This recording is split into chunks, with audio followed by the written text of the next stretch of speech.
Bismillahirrahmanirrahim. Assalamualaikum warahmatullahi wabarakatuh. Perkenalkan, nama saya Ajmazin Jimantika, mahasiswa perbankan Syariah 4, Fakultas Ekonomi dan Bisnis Islam, Institut Agama Islam Negeri IAIN Bone. Jadi, video ini dibuat untuk pemenuhan tugas UAS saya. Di sini saya akan membahas mengenai salah satu hadis tentang ekonomi, yaitu hadis tentang pajak. Baiklah, sebelum saya membahas pajak, terlebih dahulu saya akan menjelaskan apa sih itu hadis. Jadi hadis itu adalah sumber ajaran kedua setelah Al-Quran. Hadis itu merupakan perkataan, perbuatan, ataupun ketentuan-ketentuan yang disandarkan kepada Nabi Muhammad SAW. Hal ini memberikan petunjuk yang kuat bahwa keharusan setiap muslim dalam memahami ajaran Islam itu secara benar terkait permasalahan akidah, ibadah, maupun muamalah. Lanjut lagi, saya akan memaparkan mengenai definisi pajak. Dalam istilah bahasa Arab, pajak itu dikenal dengan nama al-usyar, al-maks, atau biasa disebut juga dengan ad-dariba, yang artinya adalah pungutan yang ditarik dari rakyat oleh para penarik pajak, atau ketika bisa disebut al-haraj. Akan tetapi al-haraj biasa digunakan untuk pungutan-pungutan yang berkaitan dengan tanah secara khusus.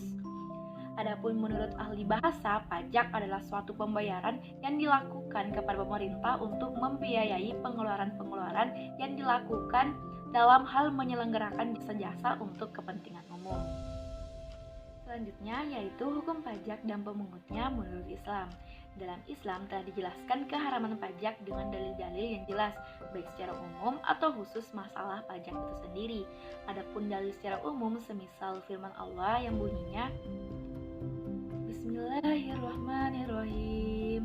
Ya ayyuhallazina amanu la ta'kulu amwalakum bainakum bil batil. Yang artinya, wahai orang-orang yang beriman, janganlah kamu saling memakan harta sesamamu dengan cara yang batil. Quran Surah An-Nisa ayat 29. Dalam ayat di atas, Allah melarang hambanya untuk saling memakan harta sesamanya dengan jalan yang tidak dibenarkan.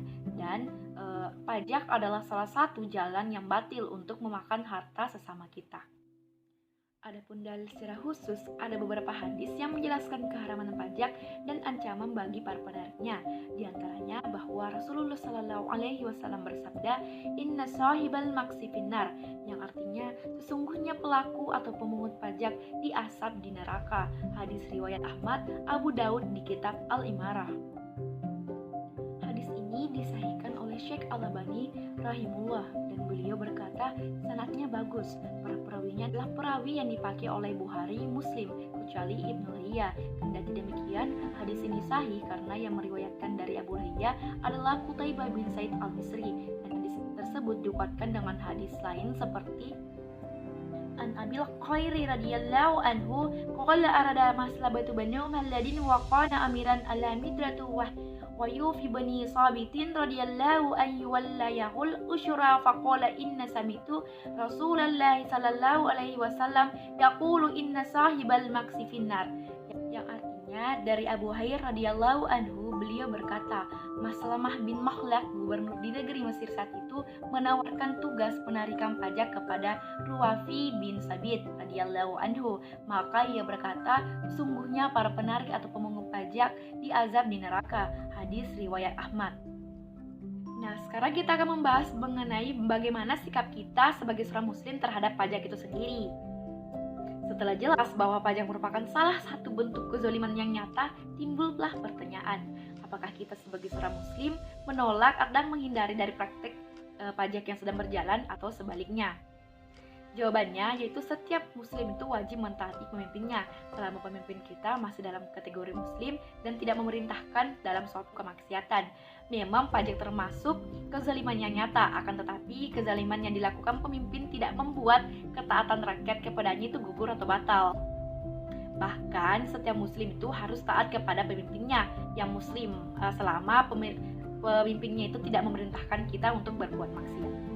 Baiklah, sebelum saya mengakhiri video ini, perlu kiranya kita mengingat kembali bahwa kemiskinan, kelemahan, musibah yang silih berganti, kekalahan, kehinaan, dan yang lainnya, di antara sebabnya yang terbesar tidak lain ialah dari tangan-tangan manusia itu sendiri. Di antara manusia ada yang terheran-heran ketika dikatakan pajak adalah haram dan suatu kezaliman.